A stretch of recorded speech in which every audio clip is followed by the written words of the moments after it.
صفحہ 11 دوسرا حصہ پیج 11 دوسرا حصہ بہشتی زیور اور سبجیکٹ یا بیان ہمارا چل رہا ہے نماز کے وقتوں کا بیان۔ اعوذ باللہ السمیع العلیم من الشیطان الرجیم بسم اللہ الرحمن الرحیم۔ فالصالحات قانتات حافظات للغیب بما حفظ اللہ۔ سو جو عورتیں نیک ہیں اطاعت کرتی ہیں مرد کی غیر موجودگی میں بحفاظت الہی نگہداشت کرتی ہیں۔ اسی ارشاد خداوندی کے مفہوم کی وضاحت اور اس پہ عمل کرنے کا طریقہ بہشتی زیور مسلمان لڑکیوں اور عورتوں سے متعلق زندگی کے تمام اہم اور ضروری مسائل کا بیان اور ہدایات۔ حکیم الامت حضرت مولانا محمد اشرف علی صاحب تھانوی رحمۃ اللہ۔ سبجیکٹ چل رہا ہے نماز کے وقتوں کا بیان۔ اس کے 2 پوائنٹ پر بحث ہو چکی ہے، تیسرا پوائنٹ ہے جب سورج ڈوب گیا تو مغرب کا وقت آ گیا، پھر جب تک پچھم کی طرف سے آسمان کی کنارے پر سرخی باقی رہے تب تک مغرب کا وقت رہتا ہے، لیکن مغرب کی نماز میں اتنی دیر نہ کرے کہ تارے خوب چٹک جائیں یعنی ستارے آسمان پر کثرت سے چمک جائیں کہ اتنی دیر کرنا مکروہ ہے۔ پھر جب وہ سرخی جاتی رہے تو عشاء کا وقت شروع ہو گیا اور صبح ہونے تک باقی رہتا ہے، لیکن آدھی رات کے بعد عشاء کا وقت مکروہ ہو جاتا ہے اور ثواب کم ملتا ہے، اس لیے اتنی دیر کر کے نماز نہ پڑھے اور بہتر یہ ہے کہ تہائی رات جانے سے پہلے پڑھ لیوے۔ نمبر 4، گرمی کے موسم میں ظہر کی نماز میں جلدی نہ کرے، گرمی کی تیزی کا وقت جاتا رہے تب پڑھنا مستحب ہے اور جاڑوں میں اول وقت پڑھ لینا مستحب ہے۔ نمبر 5، اور عصر کی نماز میں اس قدر دیر کرنا ہر شخص کے لیے مستحب ہے، خواہ وہ عصر سے پہلے نفلیں پڑھے یا نہ پڑھے۔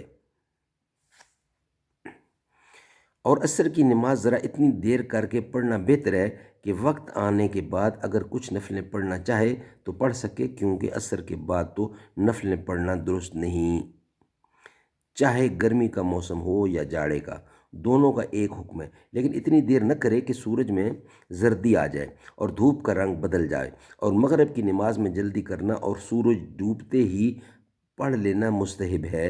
نمبر 6، جو کوئی تہجد کی نماز پچھلی رات کو اٹھ کر پڑھا کرتی ہو تو اگر پکا بھروسہ ہو کہ آنکھ ضرور کھلے گی تو اس کو وتر کی نماز تہجد کے بعد پڑھنا بہتر ہے، لیکن اگر آنکھ کھلنے کا اعتبار نہ ہو اور سو جانے کا ڈر ہو تو عشاء کے بعد سونے سے پہلے ہی نماز پڑھ لینا چاہیے۔ نمبر 7، بدلی کے دن فجر اور ظہر اور مغرب کی نماز ذرا دیر کر کے پڑھنا بہتر ہے۔ عصر کی طرح عشاء میں بھی جلدی کرنا مستحب ہے، مگر یہ جلدی کرنے کا حکم اس وقت ہے جب کہ صحیح اوقات معلوم ہونا مشکل ہوں، لیکن اگر گھڑی کے ذریعے سے ٹھیک اوقات معلوم ہو سکتے ہوں تو پھر ہر نماز کو اس کے معمولی وقت پر پڑھنا چاہیے۔ اور عصر کی نماز میں جلدی کرنا مستحب ہے۔ نمبر 8، سورج نکلتے وقت اور ٹھیک دوپہر کو اور سورج ڈوبتے وقت کوئی نماز صحیح نہیں ہے، البتہ عصر کی نماز اگر ابھی نہ پڑھی ہو تو وہ سورج ڈوبتے وقت بھی پڑھ لے، اور ان تینوں وقت سجدہ تلاوت بھی مکروہ اور منع ہے، یعنی سورج ڈوبتے وقت بھی پڑھ لے، یہ منع ہے۔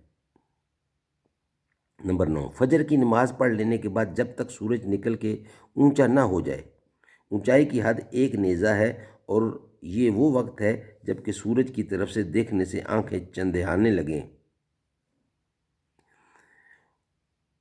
نفل نماز پڑھنا مکروہ ہے، البتہ سورج نکلنے سے پہلے قضا نماز پڑھنا درست ہے اور سجدہ تلاوت بھی درست ہے، اور جب سورج نکل آیا تو جب تک ذرا روشنی نہ آ جائے قضا نماز بھی درست نہیں ہے۔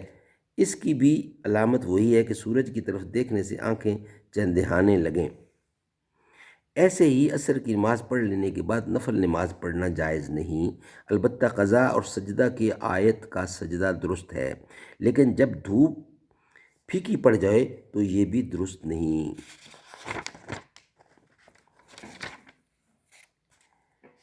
فجر کے وقت سورج نکل آنے کے ذرا سے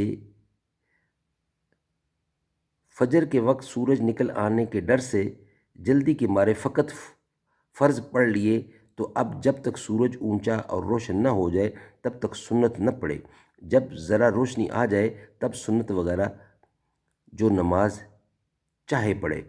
نمبر 11، جب صبح ہو جائے اور فجر کا وقت آ جائے تو 2 رکعت سنت اور 2 رکعت فرض کے سوا اور کوئی نفل نماز پڑھنا درست نہیں، یعنی مکروہ ہے۔ البتہ قضا نمازیں پڑھنا اور سجدہ آیت پر سجدہ کرنا درست ہے۔ نمبر 12، اگر فجر کی نماز پڑھنے میں سورج نکل آیا تو نماز نہیں ہوئی، سورج میں روشنی آ جانے کے بعد قضا پڑھے، اور اگر عصر کی نماز پڑھنے میں سورج ڈوب گیا تو نماز ہو گئی، قضا نہ پڑھے۔ نمبر 13، عشاء کی نماز پڑھنے سے پہلے سو رہنا مکروہ ہے، نماز پڑھ کے سونا چاہیے۔